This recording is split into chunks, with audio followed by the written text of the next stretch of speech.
नमस्कार. आज मी तुम्हाला कोरफडच्या गरपासून फर्टिलाइज लिक्विड म्हणजे आपण जे झाडांना टाकतो पाणी, ते कसं बनवायचं ते दाखवणार आहे. बरेच जण आपण विकत आणतो, पण हे आपण घरी देखील बनवू शकतो. इथे मी कोरफड अशा प्रकारे कापून त्याच्या आतमधला गर काढून घेतलेला आहे. इकडे मी आता एका बादलीत 1 लिटर पाणी घेतलं आहे. त्या पाण्यामध्ये ही कोरफड मी टाकून देणार आहे आणि कोरफडची साल टाकली आणि आता मी तो गर देखील याच्यात टाकून देते.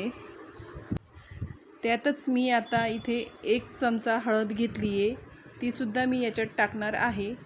हळदीचे भरपूर असे गुणकारी फायदे आपल्याला माहीतच आहेत.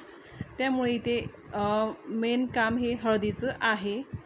इकडे मी हळद टाकून आता व्यवस्थित मिक्स करून घेतलं आहे. हे आता मी 1 तास असंच राहू देईल आणि आता तुम्ही बघू शकता 1 तासानंतर इथे पाणी व्यवस्थित मिक्स झालं आहे. हळद पूर्ण व्यवस्थित मिक्स झालेली आहे. ते कोरफडचं पाणी मी काढून घेतलं आहे. त्यात मी आता अजून एक्स्ट्रा पाणी ॲड करते.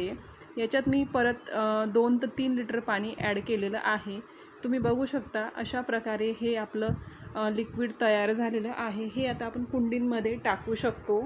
ह्या पाण्याने झाडांना खूप पोषण मिळतं आणि जे वरती असं पानं जळतात वगैरे तो प्रकार होत असतो, तो ह्या पाण्यामुळे कमी होत जाईल. तुम्ही बघू शकता इकडे अशाच प्रकारे तुम्ही सगळ्या झाडांना टाकू शकता.